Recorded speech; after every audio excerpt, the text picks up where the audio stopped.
llegaba el momento del sosiego y Pedro comenzó a conversar con Jesús y se generó un diálogo. Y ese diálogo que Pedro tuvo con Jesús marcó para siempre el apostolado de Pedro.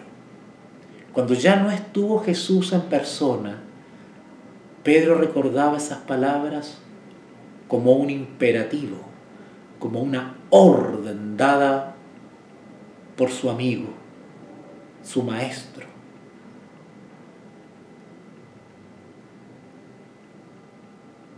San Juan capítulo 21, versículo 15. Cuando hubieron comido, Jesús dijo a Simón Pedro: Simón, hijo de Jonás, ¿me amas más que estos? Le respondió: sí, Señor, tú sabes que te amo. Y él le dijo: apacienta mis corderos. Volvió a decirle la segunda vez: Simón, hijo de Jonás, ¿me amas? Pedro le respondió: sí, Señor, tú sabes que te amo. Le dijo: pastorea mis ovejas.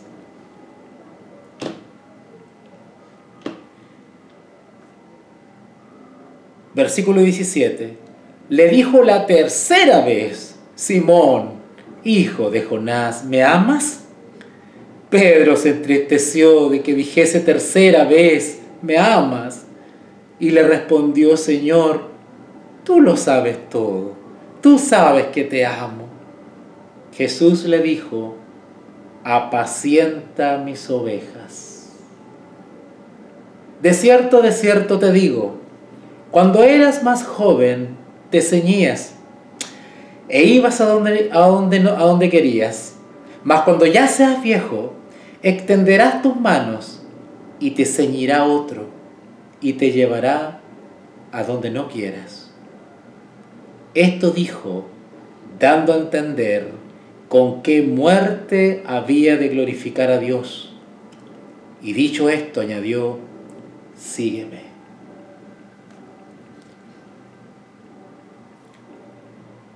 Estas palabras calaron hondo en la conciencia del apóstol, sobre todo la última palabra: sígueme. El Señor Jesús le preguntó 3 veces a Pedro si lo amaba. Porque hay que amar, o había que amar mucho a Jesús para aceptar el destino que el mismo Jesús le estaba avisorando a Pedro. De cierto te digo, cuando eras más joven te ceñías e ibas a donde querías, mas cuando ya seas viejo, extenderás tus manos y te ceñirá otro y te llevará a donde no quieras.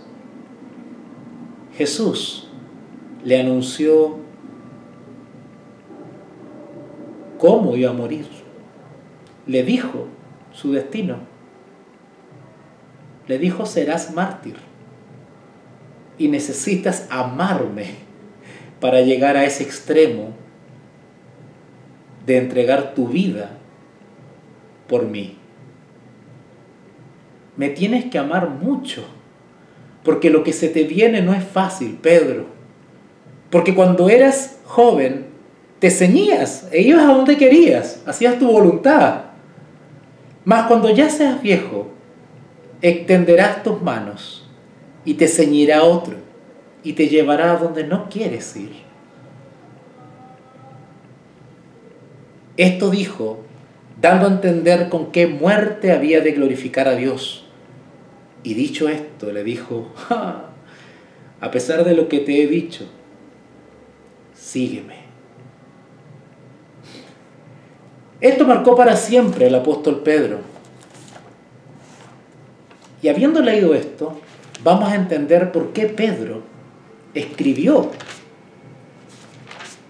lo que está en Primera de Pedro, capítulo 5.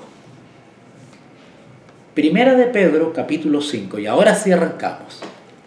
tenía que hacerse introducción para poder entender por qué Pedro escribió esto. Pedro escribió esto años después. Es decir, Pedro ya estaba viejo. Viejo en el sentido que ya era un hombre mayor, maduro. Desde que Jesús le dijo esas palabras hasta que escribió esta carta pasaron muchos años. Se estaba acercando el momento en que Jesús le había anunciado que extenderían sus manos y otro lo seguiría y lo llevaría donde él no quisiera ir. Y sin embargo, Pedro tenía que acordarse de las siguientes palabras: sígueme, sígueme. Y si me tienes que seguir hasta la cruz, sígueme, sígueme. Pedro es un tipo de los mártires para este tiempo del fin. No solamente los 144.000 siguen al Cordero por donde quiera que va, sino que el siguen al Cordero por donde quiera que va también es aplicable a aquellos que lo seguirán aún hasta la cruz, hasta la muerte. El deseo de Jesús de sígueme es un deseo que nos llega o debería llegarnos a todos nosotros. A pesar de los padecimientos, de los vituperios y de la cruz, debe repercutir en nuestra conciencia las palabras de Jesús a Pedro: sígueme, sígueme.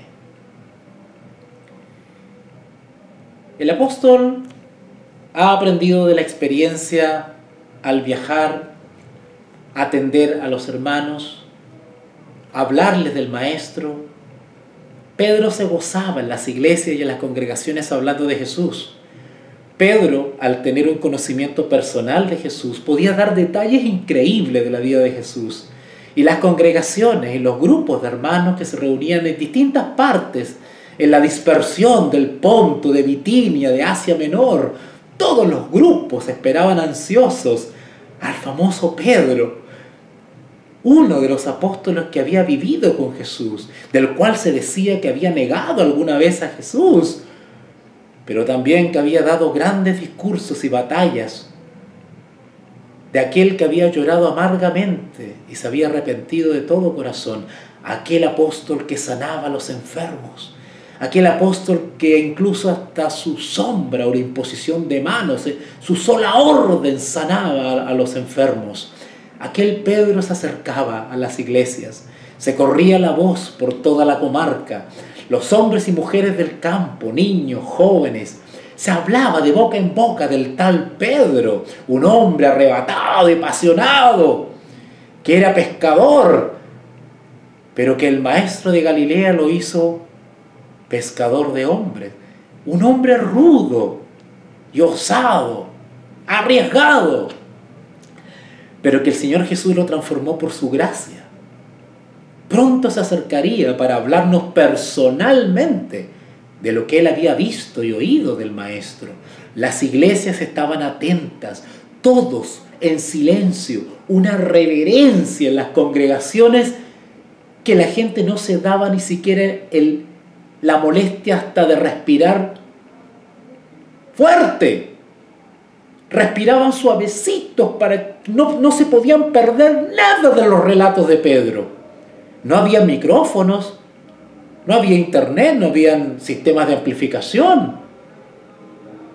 Imagínate. Así que el silencio que había era impresionante. Todas las personas alrededor amarraban los animales, les daban comida para que no metiesen bulla, se encargaban de dormir a los niños, qué sé yo, a los bebés. Todos se preparaban para recibir a Pedro. Toda esa experiencia a Pedro le enseñó a tener un cuidado especial por las ovejas, por los corderitos.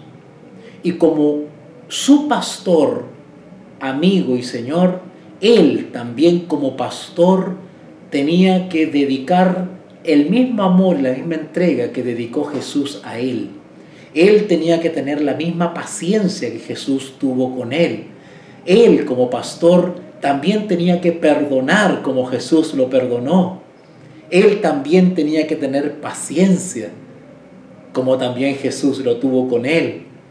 Él sabía que tenía que relacionarse y vivir con las ovejas como Jesús lo hizo con él. Él durante 3 años y medio aproximadamente aprendió del pastor de los pastores para que él llegase a ser también un ejemplo de pastor a otros que vendrían. Y derivada de esa experiencia maravillosa es que Pedro escribe estas palabras.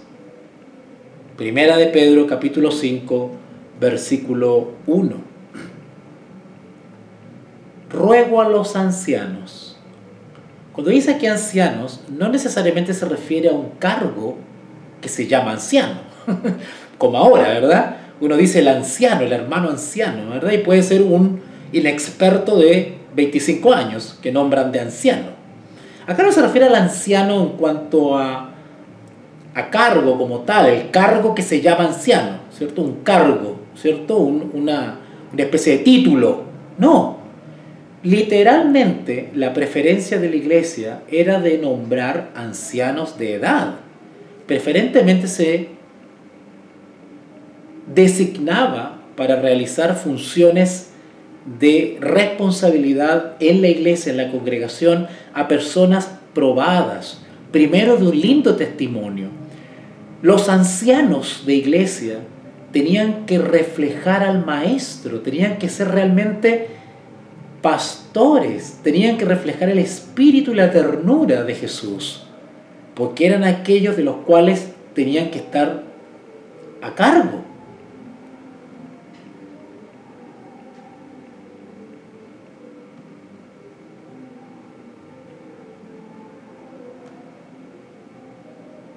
Se cayó la transmisión por Facebook, voy a tener que entrar de nuevo.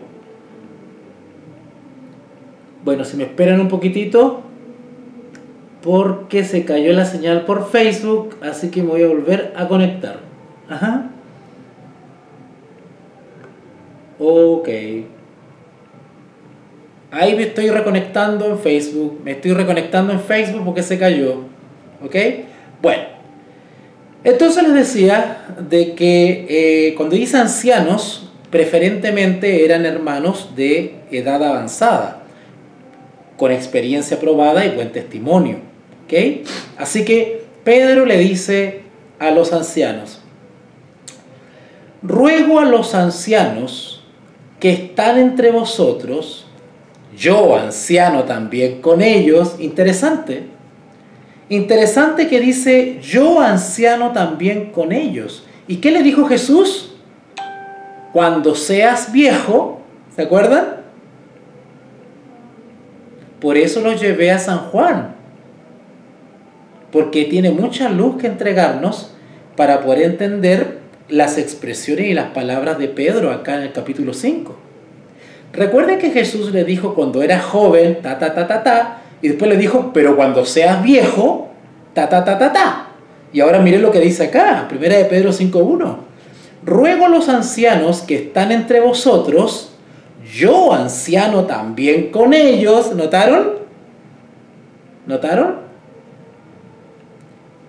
Y testigo. ¡Wow! Por algo soy anciano, por algo soy viejo. Porque he vivido más años y he visto mucho. ¿Ok? Y testigo de los padecimientos de Cristo. Bueno, eso ni siquiera tenemos que leerlo. Ustedes saben que Pedro fue testigo de los padecimientos de Cristo. Basta leer los evangelios para leer esos momentos dolorosos cuando Pedro era testigo de los interrogatorios a Jesús, etcétera, etcétera. Y testigo de los padecimientos de Cristo, que soy también participante de la gloria que será revelada. Esa palabra revelada viene de Apocalipsis, revelación, revelada.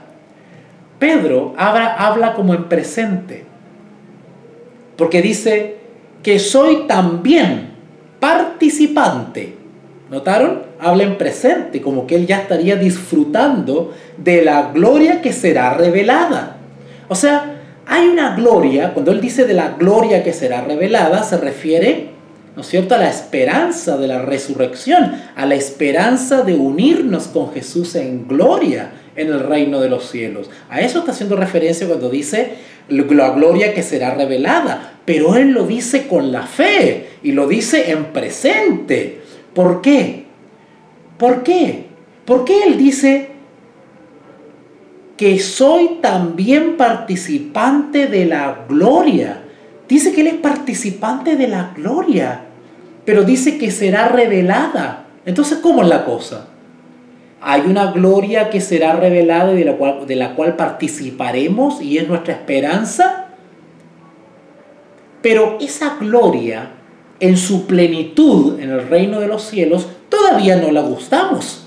Todavía no llegamos a esa gloria que será revelada en el reino de los cielos. Sin embargo, Pedro nos quiere enseñar algo, porque dice aquí, soy también participante. O sea, como que da a entender que él ya estaría participando de esa gloria que será revelada. Bueno, quiero explicarles algo acá. No solamente Pedro, sino también nosotros podemos ser partícipes aquí en esta tierra en algo, parcialmente. Podemos vivir cierta dosis de esa gloria que será revelada.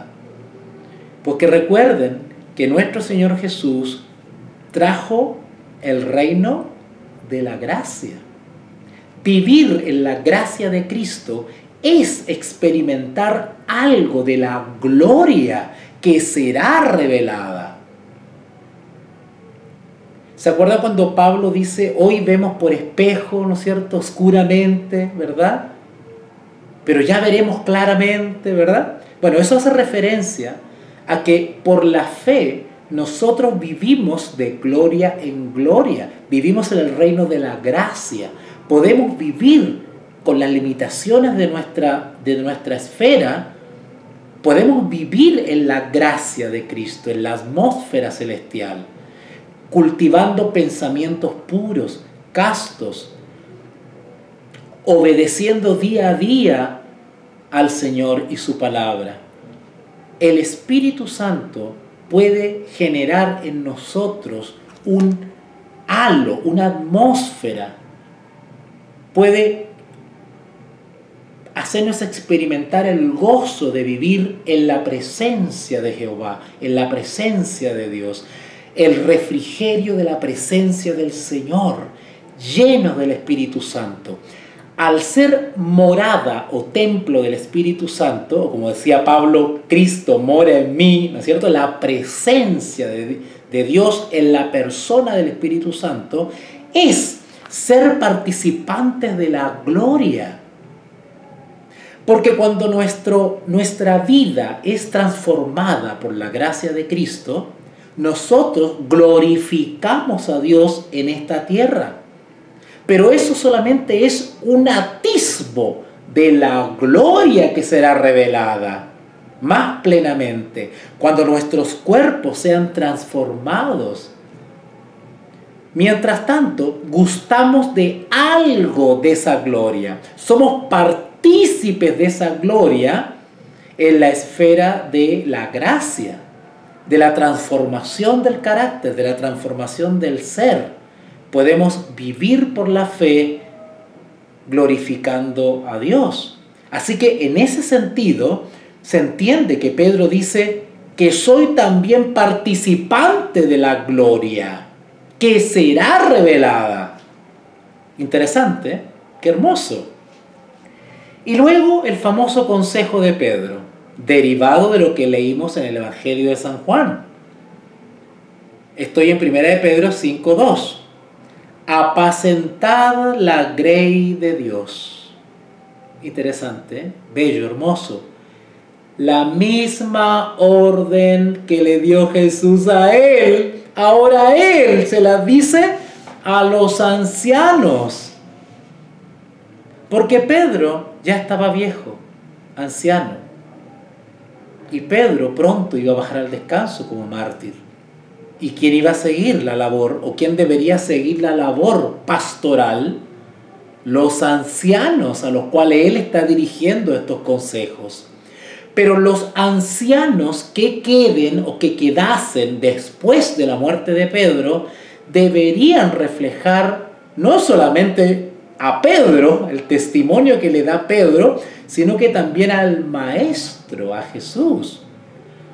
Y esto es muy fuerte, porque los pastores de iglesia deben reflejar a Jesús. Y ya vamos a leer algunos consejos que Pedro le da a los pastores. Y esto que está escrito acá es una regla para nosotros discriminar entre pastor y pastor, entre ministro y ministro. ¿Quién es un verdadero ministro? Bueno, la Escritura nos da muchos detalles para saber quién es un verdadero obrero. El verdadero obrero se toma todas las molestias para llegar hasta donde están las ovejitas. El verdadero ministro toma todos los riesgos para ir donde están las ovejitas.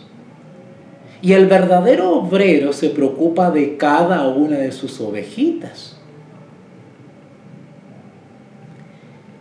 Apacentad la grey de Dios. Eso de apacentar es amplio.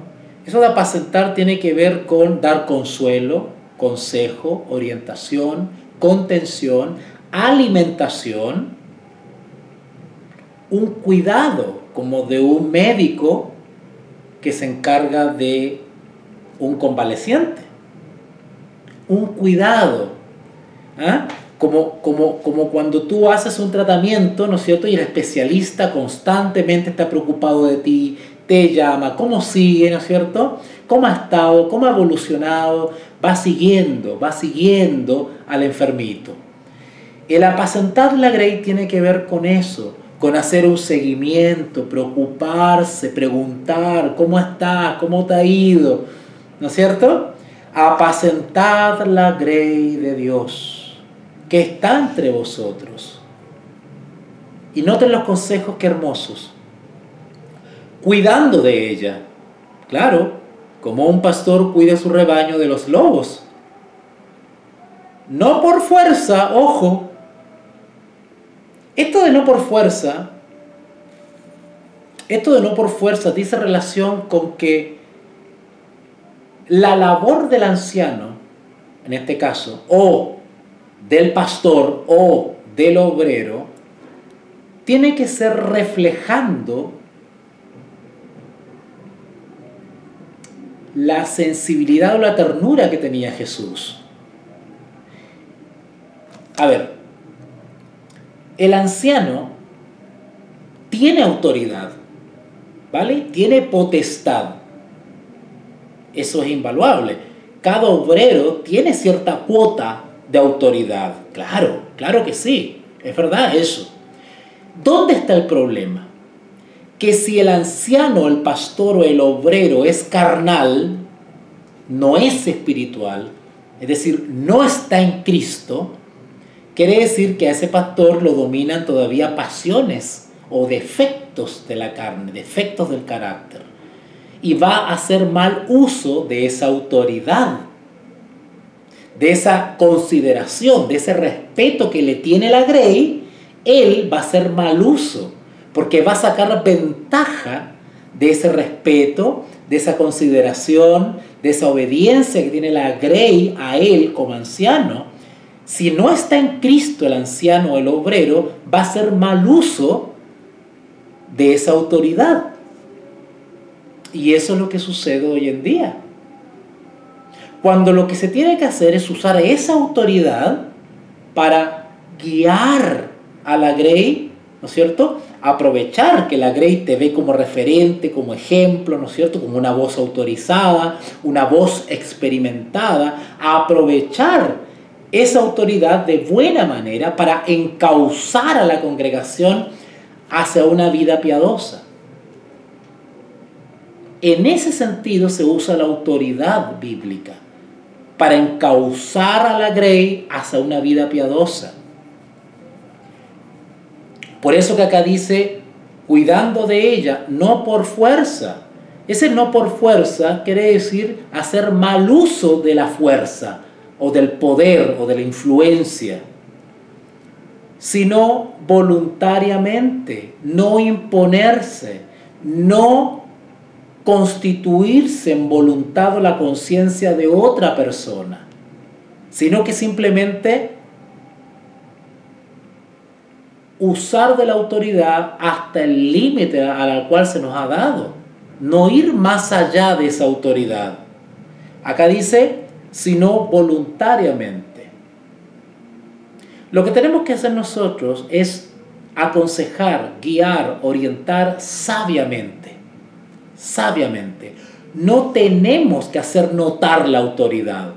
La autoridad se refleja por el buen consejo, por la buena orientación, por el testimonio personal. Eso me da mi autoridad, sin necesidad de estar dando órdenes y estar mandando o estar abusando. Cuando la iglesia o la grey reconoce mi autoridad espiritual por mi ejemplo y mi testimonio personal, no necesito de usar la fuerza. La grey voluntariamente sigue mi dirección y mi consejo, porque entiende que viene de alguien que tiene buen testimonio. Apacentad la grey de Dios que está entre vosotros, cuidando de ella, no por fuerza, sino voluntariamente, no por ganancia deshonesta.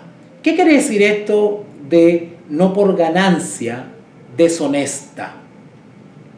¿Okay? Bueno, algunos han querido tomarse de acá para decir que necesariamente los obreros o los ancianos deben ser apoyados económicamente. Bueno, el texto no lo dice claramente, pero tampoco lo niega, porque en realidad aquí no está hablando de diezmos o de salario o de donaciones o de ofrendas. Acá lo que está diciendo es de que no hagamos mal uso de la autoridad espiritual que tiene el anciano o el obrero para obtener ganancias económicas. ¿Ah? Eso es lo que está diciendo. Cuando nosotros servimos a la grey, el obrero, el anciano sirve a la grey, no necesariamente lo hace para obtener ganancia económica. El anciano o el obrero cumple la orden de Jesús porque Jesús lo ordenó y lo hace por la fe. Y por la fe recibe, ¿no es cierto?, una ofrenda o un apoyo. Pero la motivación del anciano o del pastor o del obrero no es económica. A eso me refiero, ¿vale? Porque nosotros sabemos por la palabra de Dios que el obrero es digno de su salario. O sea, si el obrero es digno, es decir, se gana el salario porque cumple su ministerio, hace lo que el Señor le ordenó, hace buen uso de su don que Dios le ha dado, y la iglesia se ve bendecida con el trabajo de ese obrero, bueno, ese obrero es digno, es decir, es merecedor de un salario porque está haciendo lo que tiene que hacer, está cumpliendo, está trabajando. Por lo tanto, como trabajador, merece y es digno de su salario. Pero la motivación del obrero no debe ser el salario, sino el servir a la grey y obedecer la orden de Jesús. Esa es su principal satisfacción. El salario es secundario, es un estímulo secundario, por decirlo así. Así que por eso dice acá, no por ganancia deshonesta.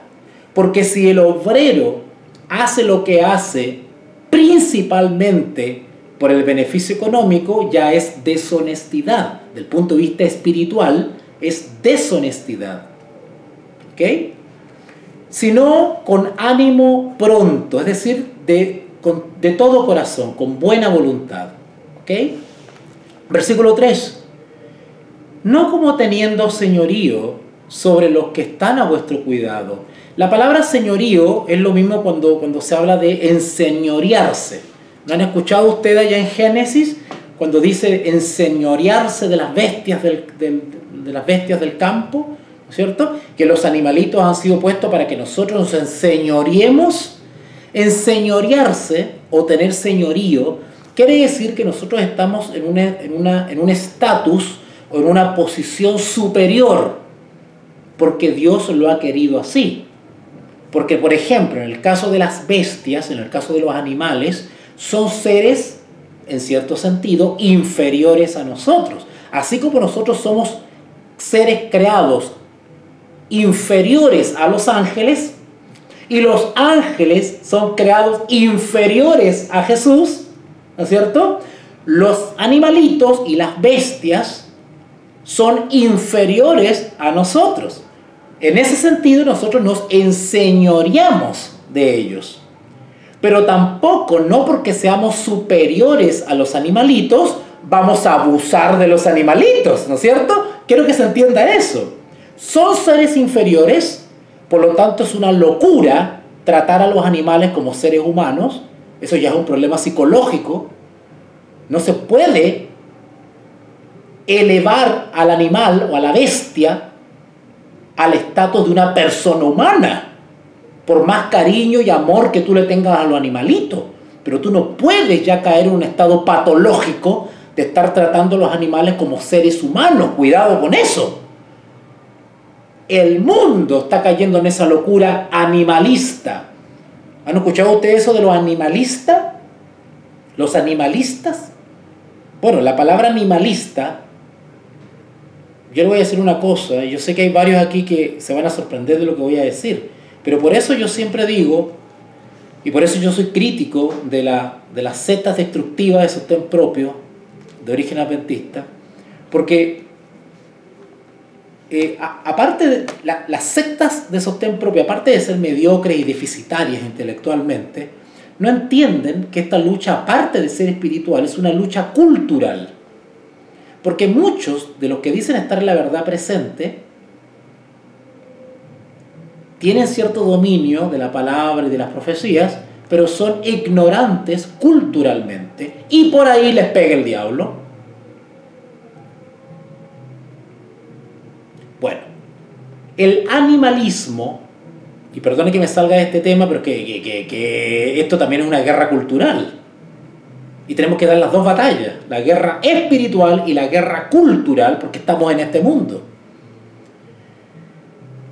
El animalismo, que se llama, puede entenderse de dos maneras. A ver, partamos de la siguiente base.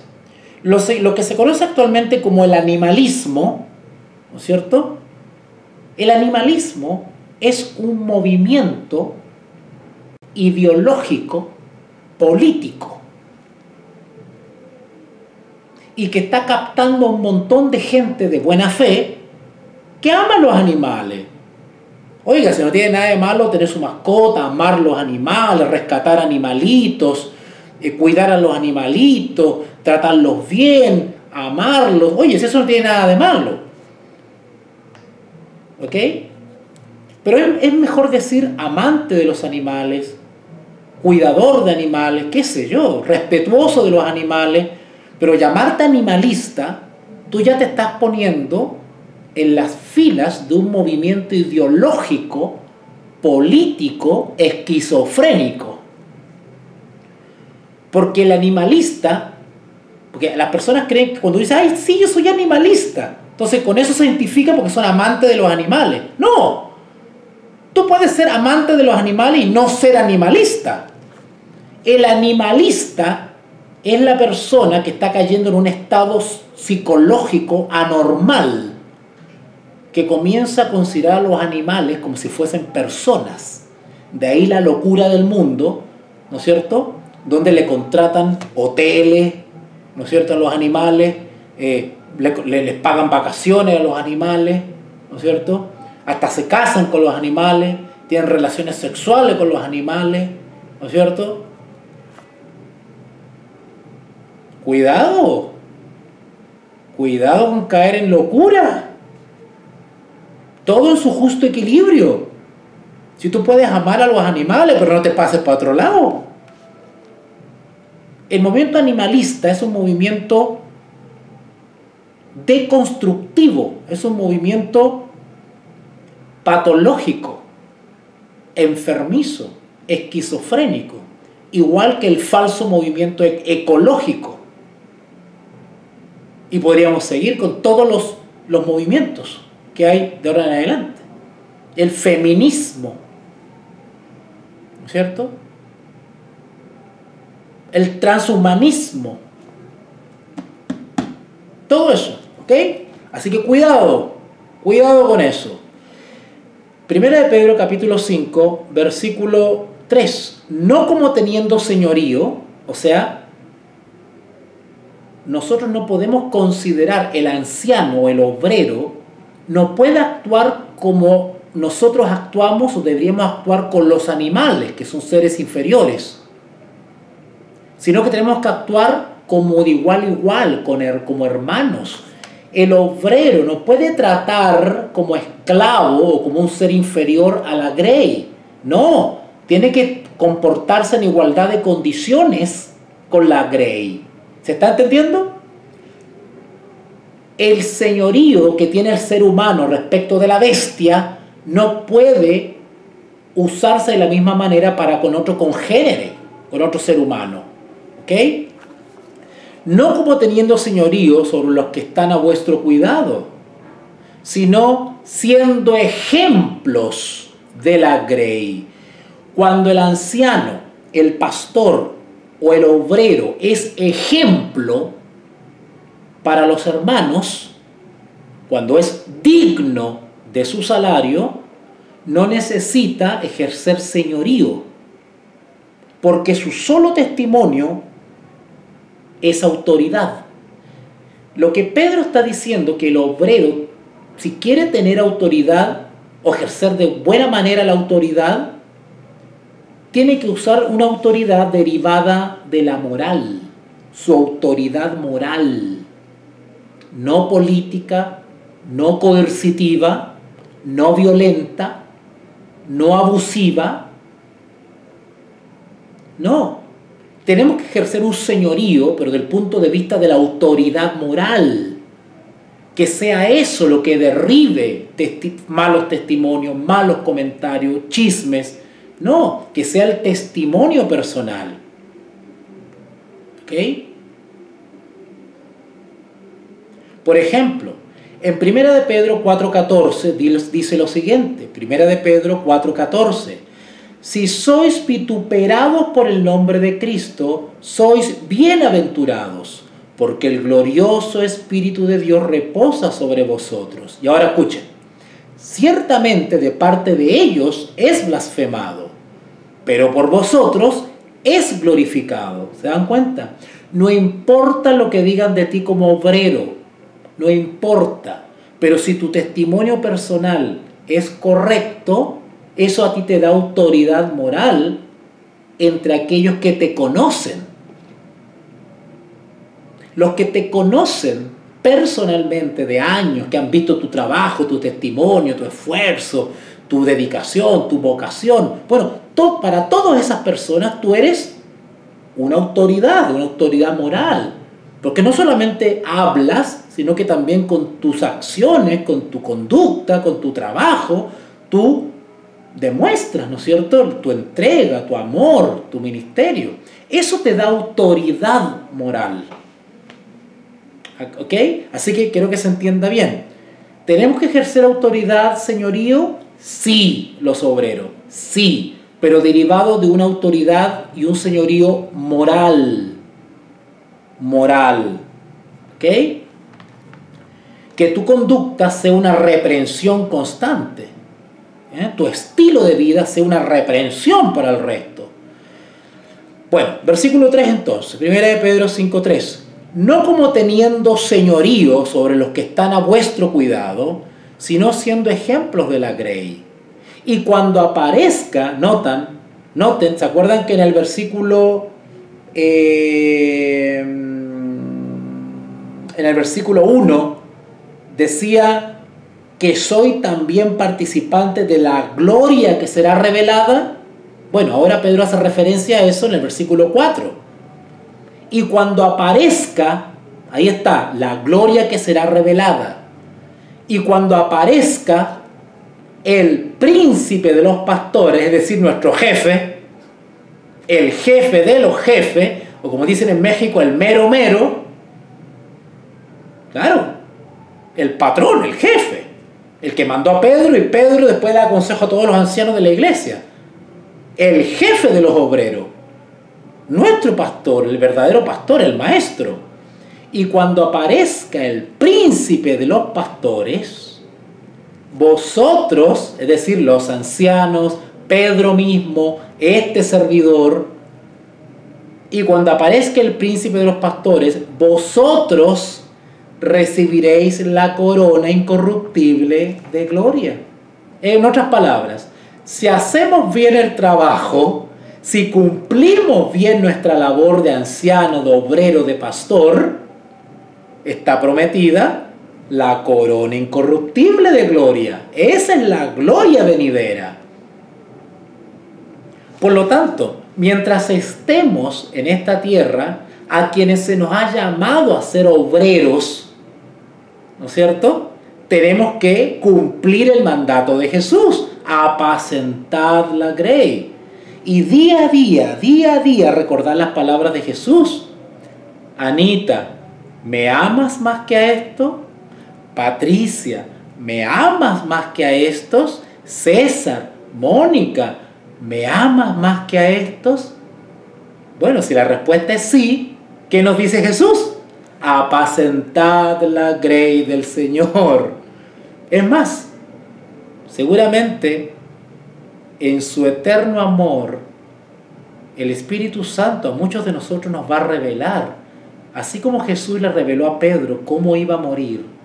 A muchos de nosotros el Espíritu Santo en el momento determinado nos va a revelar, por misericordia, cómo vamos a terminar, dando testimonios en este tiempo del fin. Y a muchos de nosotros se nos va a decir: cuando eras joven ibas donde querías, pero cuando ya seas viejo o llegue la crisis, otro te ceñirá, dándonos a entender de qué manera glorificaremos al Señor. Y escucharemos por el Espíritu Santo la voz de Jesús diciendo: sígueme. A pesar de todo, sígueme. Sígueme. ¿Ok? Así que a los que somos obreros y hemos sido llamados obreros, Pedro nos dice: y cuando aparezca el príncipe de los pastores, vosotros recibiréis la corona incorruptible de gloria. Igualmente, jóvenes, estad sujetos a los ancianos. Bueno, si hay alguno aquí escuchándome y es más joven que yo, acá dice Pedro, estad sujetos. Sujetos quiere decir, ustedes que son más jóvenes, que no tienen la experiencia del hermano Walter, que no han vivido lo que ha vivido el hermano Walter, que no ha pasado lo que ha pasado el hermano Walter, escúchenlo. Eso está diciendo. ¿Ok? Perdona que me ponga de ejemplo, pero como obrero hago uso de mi autoridad para darles ese ejemplo a ustedes. Pedro está diciendo eso. No solamente los que son más jóvenes en edad, ¿no es cierto? Yo tengo 20 años, no, mentira. No solamente los que son más jóvenes en edad, sino que los que son más jóvenes en experiencia en la obra. Por eso que yo soy muy crítico de los parlanchines de YouTube, donde hay mocosos, chicos jóvenes y también viejos, que creen que con leerse un par de libros, leerse 4 libros del Espíritu de Profecía, hacer unos estudios bíblicos, ya está, y comienza a dar estudios bíblicos por internet, y abren un canal de YouTube, y que yo soy historicista, y que yo no sé qué cosa, y empiezan a hablar de profecía, y ahí está la gente siguiendo a esos inexpertos, que no han sido llamados, que no tienen el don, que no han sido señalados por Dios como obreros, que no tienen la experiencia como obreros en el campo de batalla, que no son autoridad moral para nadie, y ahí los tienen ustedes en YouTube hablando, y hablando de la verdad presente, y yo soy aquí, yo soy acá. Cuidado, cuidado, acá dice Pedro, igualmente jóvenes, están sujetos a los ancianos. O sea, sujeto quiere decir tengan respeto y consideración y escuchen y aprendan de los de más experiencia en el campo de la batalla, en el campo misionero. Estén atentos, aprendan de la experiencia de aquellos que a ustedes los llevan en años sufriendo por el Evangelio, que han pasado una y otra cosa. Aprendan de ellos, porque ellos hablan por la experiencia, hablan porque han visto, han oído, han padecido. No dice acá 1 de Pedro 4:12, 1 de Pedro 4:12, amados, no os sorprendáis del fuego de prueba que os ha sobrevenido como si una cosa extraña os aconteciese, sino gozaos por cuanto sois participantes de los padecimientos de Cristo, para que también en la revelación de su gloria os gocéis con gran alegría. Si sois vituperados por el nombre de Cristo, sois bienaventurados. Así que en 1 de Pedro 5:5 nos dice, igualmente jóvenes, están sujetos a los ancianos. Y todos en igualdad de condiciones. Porque, ojo, quiero aclarar algo acá. No porque este servidor tenga más experiencia en el campo misionero, ¿no es cierto?, soy más que ustedes del punto de vista de la dignidad como persona. Claro, soy más que ustedes en el sentido de la experiencia, porque tengo más experiencia, he vivido más, he pasado por más situaciones en el campo misionero, por lo tanto eso me da cierta autoridad para poder dirigirme a ustedes, ¿verdad? Pero no soy más que ustedes desde el punto de vista de la dignidad como persona. O sea, no porque yo tenga más experiencia en el campo misionero, eso me autoriza a mí a hacer mal uso de esa autoridad, ¿verdad? Por eso que en el versículo 3 dice, no como teniendo señorío. ¿Te das cuenta? Yo no puedo hacer mal uso de esa autoridad moral que yo tengo. Al contrario, sino que toda esa autoridad que yo tengo moral por la experiencia, tengo que usarla de buena manera para ustedes encauzarlos, aconsejarlos, guiarlos, porque le hablo desde alguien que lo ha vivido. ¿Se dan cuenta? Ok. Entonces dice, igualmente joven está sujeto a los ancianos y todos sumisos unos a otros, revestidos de humildad, porque Dios resiste a los soberbios y da gracia a los humildes. Por eso que a veces, cuando me encuentro con aparecidos, inexpertos, ¿no es cierto?, que por haber leído 3, 4 libros, ya empiezan a dar estudios bíblicos por internet, ¿no es cierto?, y tienen la soberbia de atacarte y menospreciarte, ¿no es cierto?, desconociendo tu testimonio y los años en el Evangelio. Eso es una falta de respeto. Eso es soberbia. Acá dice, Dios resiste a los soberbios en ese sentido y da gracia a los humildes. Humillaos, pues bajo la poderosa mano de Dios, todos los que tenemos más experiencia y los que no tienen tanta experiencia, todos humillaos, pues, porque Él es el príncipe de los pastores, está por sobre nosotros.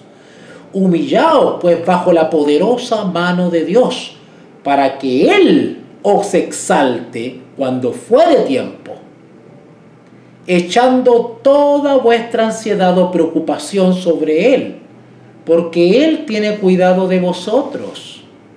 Sed sobrios y velad. Porque vuestro adversario el diablo, como león rugiente, anda alrededor buscando a quien devorar. Eso de que anda alrededor buscando es anda al acecho. Anda al acecho.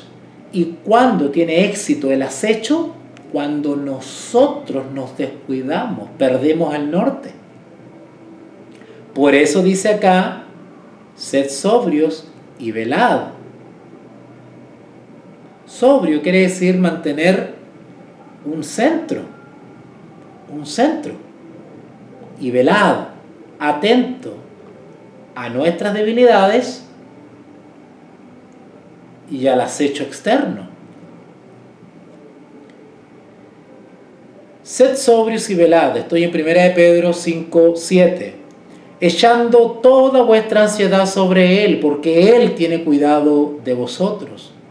Sed sobrios y velad, porque vuestro adversario el diablo, como león rugiente, anda alrededor buscando a quien devorar.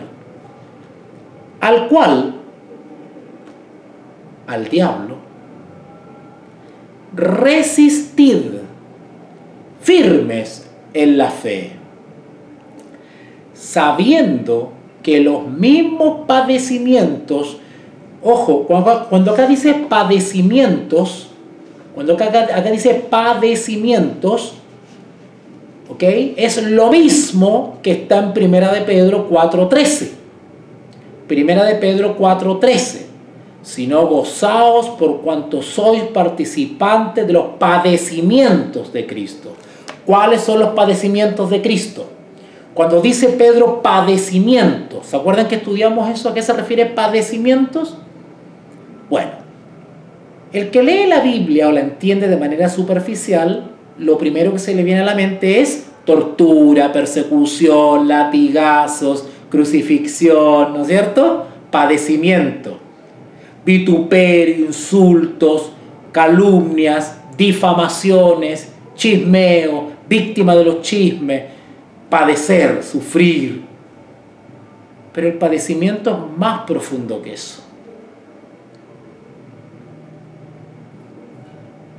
Jesús solamente padeció producto de angustias externas o padeció producto de angustias internas. Interesante, ¿eh? Padecer por causa de Cristo o ser partícipe de los padecimientos de Cristo es también luchar contra la naturaleza caída. Eso también es padecer. ¿O Cristo no padeció? ¿La naturaleza humana de Cristo padecía? ¿Rehuía la tortura? ¿Rehuía lo que iba a padecer? ¿Acaso la naturaleza humana de Cristo no habría querido evitar la cruz? ¿Sí o no? ¿Qué pasó en Getsemaní? ¿No estaba la naturaleza humana de Cristo resistiendo? Bueno, el apóstol Pedro dice acá, versículo 9, 1 de Pedro 5:9, al cual resistid firmes en la fe. Jesús en Getsemaní resistió firme en la fe. Sí, mas no se haga como yo quiero, sino como tú quieres. Resistió por la fe y triunfó. Dándonos ejemplo a nosotros que también debemos resistir las inclinaciones naturales y las debilidades carnales. También eso provoca un padecimiento. Por eso que Jesús dijo, si tu ojo es ocasión de caer, quítalo. Más vale entrar tuerto al reino de los cielos. O sea, oye, si tienes que retorcerte en el piso, resistiendo tu naturaleza caída, hazlo. al cual resistid firmes en la fe, sabiendo que los mismos padecimientos se van cumpliendo en vuestros hermanos. Todos tenemos que padecer para lograr el triunfo. Todos. Se van cumpliendo en vuestros hermanos en todo el mundo. Mas el Dios de toda gracia, aleluya, mas el Dios de toda gracia que nos llamó, sobre todo a los obreros, mas el Dios de gracia que nos llamó, yo digo que me llamó, por ahí había un resentido por redes sociales que una vez dijo, ¡ay! El hermano Walter se dedica a esto porque no sabe hacer nada más. Así dijo una vez un parlanchín por redes sociales, que yo me dedicaba a esto porque yo no sé hacer nada más. Entonces como no puedo hacer nada más en esta vida, ¿no es cierto? Entonces me dedico a esto. Pero no entiende ese cabeza hueca que uno es llamado. Uno es llamado. Uno no se dedica al evangelio porque no me quedó nada más que hacer en la vida, como quiso decir este parlanchín por redes sociales. Uno se dedica a esto porque ha sido llamado. Llamado.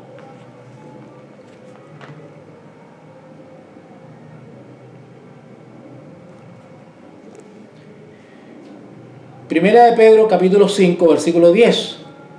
Mas el Dios de toda gracia que nos llamó, Pedro pudo haberse seguido dedicando a la pesca.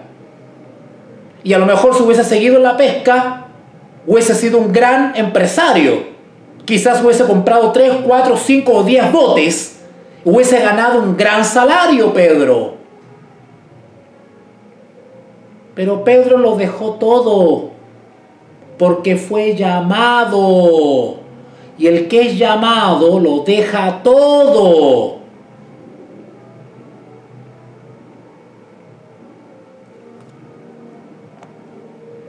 Mas el Dios de toda gracia, que nos llamó a su gloria eterna en Jesucristo, después que hayáis padecido, ay, si yo lo sabré eso, un poco de tiempo, Él mismo os perfeccione. ¿Notaron que el padecimiento trae perfección? El padecer tiene un objetivo. Es parte de la escuela de Cristo en esta tierra para perfeccionarnos. ¿O ustedes creen que Pedro no fue perfeccionado en su carácter después que negó a Cristo, después que se arrepintió de todo corazón? ¿Ustedes creen que eso no provocó un proceso de transformación en Pedro?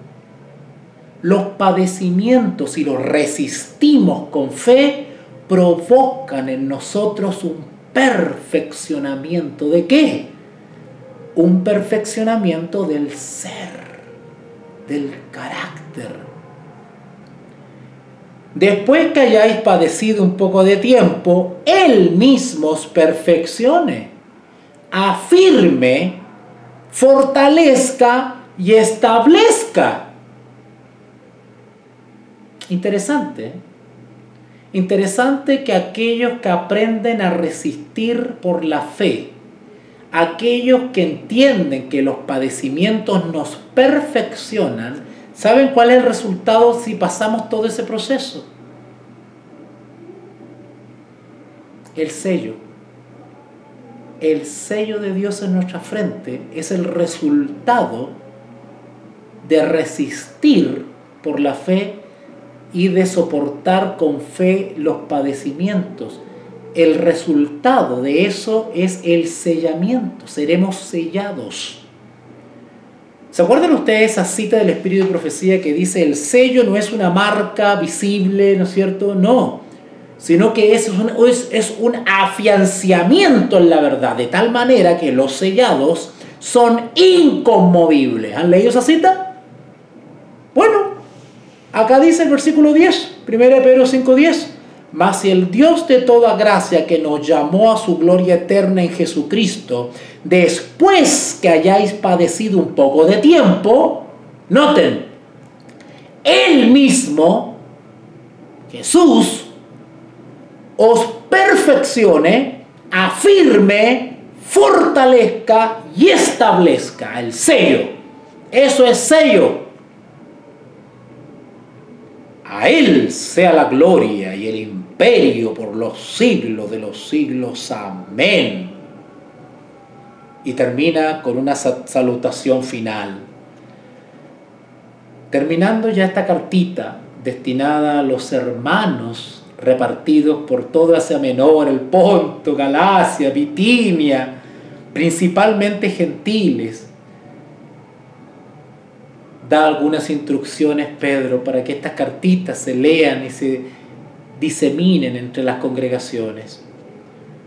Por conducto de Silvano, a quien tengo por hermano fiel, os he escrito brevemente, amonestándoos, claro, con la autoridad que tenía Pedro, que me amoneste todo lo que quiera Pedro, y testificando que esta es la verdadera gracia de Dios en la cual estáis. La iglesia que está en Babilonia, ojo, esta Babilonia no se está refiriendo al imperio babilónico. Cuando dice Babilonia se refiere a la región de Mesopotamia, ¿okay? Que está al ladito de Asiria, ¿okay? De Siria. Elegida, porque había una iglesita ahí. Entonces él da instrucciones a esa iglesita. La iglesia que está en Babilonia, elegida juntamente con vosotros, y Marcos, mi hijo en el sentido espiritual, os saludan. Saludaos unos a los otros con ósculo santo. Nada de estar diciendo, ¡ay, el hermano me quería enamorar! ¡Ay, hermano Walter! Cuidadito, mentes cochinas. Aprendan a ser cristianos y cristianas de verdad. Mentes sucias. Saludaos unos a otros con ósculo de amor. Ósculo de amor. ¿Qué quiere decir ósculo de amor? Es un beso motivado por el amor fraternal, no carnal, de pasión. Paz sea a todos vosotros los que estáis en Jesucristo. Los que están en Jesucristo tienen la mente de Cristo. Amén. Así sea. Y esta cartita se repartió por todas las iglesitas. Y los ancianos de iglesia, los obreros, recibían instrucciones del gran apóstol Pedro, que escribía y hablaba con autoridad, con la autoridad de quien vivió y tuvo una relación íntima con Jesús. Bueno, vamos a dejarlo hasta acá. Yo espero que le haya servido esta reflexión. Anita me dice, Jesús padeció espiritualmente, físicamente, moralmente, socialmente. Exactamente, sí. El Señor Jesús padeció como ser humano que vive en sociedad. ¿Vale? Sufrió lo mismo que sufrimos nosotros como personas que viven en sociedad. Fue mirado en menos, despreciado, discriminado, ofendido, herido, pero también sufrió físicamente, golpeado, azotado, abofeteado, pero también padeció resistiendo a la naturaleza caída. ¿Ok? Saludos a Claudita, gracias por conectarte. Bueno, vamos a dejarlo hasta acá, vamos a hacer una oración para terminar. Oremos.